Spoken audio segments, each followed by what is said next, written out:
So Pat McAfee got a bit upset this past weekend on College Gameday Live when he saw Old Crimson flying in the background, or more specifically, ESPN pulled up a stat stating that Old Crimson has now been flying in the background of 292 consecutive College Game Days. This is now the 20th year that the flag has been flying, and the entire effort is self-funded and coordinated by Washington State University alumni. Apparently, over 200 WSU alumni throughout the country take care of shipping the flag to the next spot, driving the flag to College Game Day, and waving it around. You can visit oldcrimson.org to learn more about the history or to donate to the cause. There's a bit of a backstory why he was triggered this past weekend, but we'll get into what he said this weekend first. 292nd consecutive game day appearance for Washington State. Who cares? Were you guys showing this flag when they were 1-11 in 2009? We were. How about 2-10 in 2010? You were? Yeah. That's wild. So when they sucked, you guys were showing them every single week on the biggest college football show?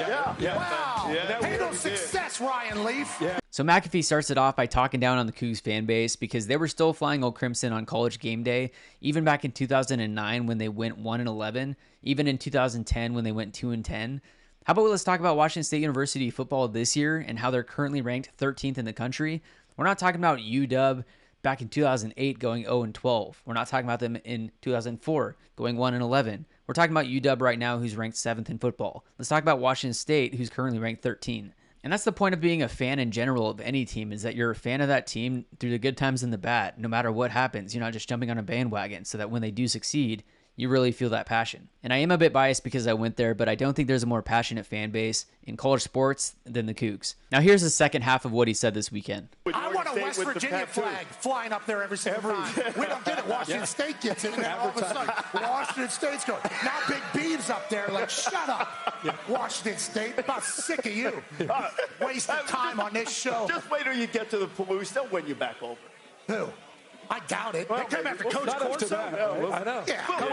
Hey McAfee, you want a West Virginia flag flying on College Game Day every weekend? Be my guest. Go do it. The Cougs would absolutely wax the Volunteers, by the way, but I won't put that in the video. He also said we came after Lee Corso, which, if you think back the prior week, Washington State University was set to face the Beavers, Oregon State University, the two universities that are currently left out of any conference, with the Pac-12 falling apart. And this is what Lee Corso had to say on College Game Day. Yeah. The last two standing in the Conference of Champions, Oregon State and Washington State. But I'm going with Washington State as well alongside of you, and I think it's a close one, really close one.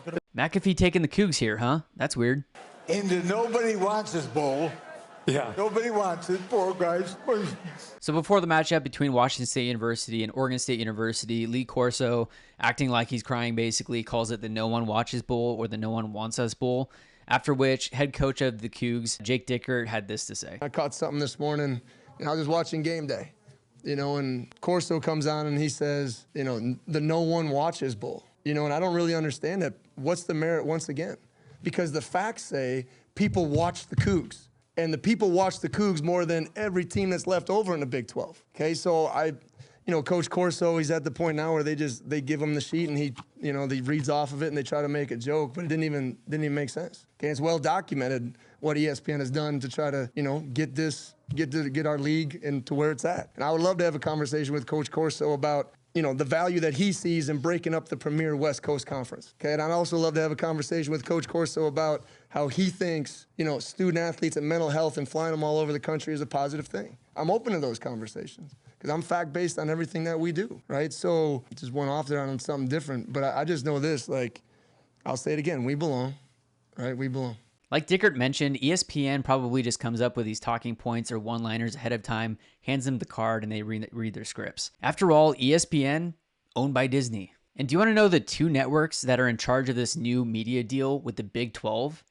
ESPN and Fox, both owned by Disney.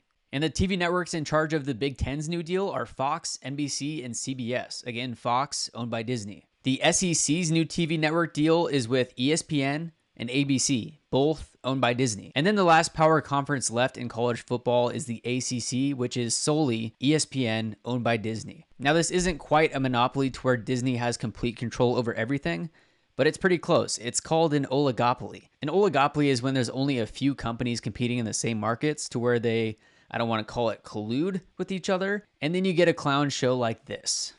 At some point very soon, I think you'll see streaming taking over and all these mainstream networks will start to fade away. Mainstream, in my opinion, is not the way to go. That's why you're starting to see some of these independent companies pop up like the Barstool Sports, the John Boy Medias, the Couch GM, start to gain a following because people want a different voice.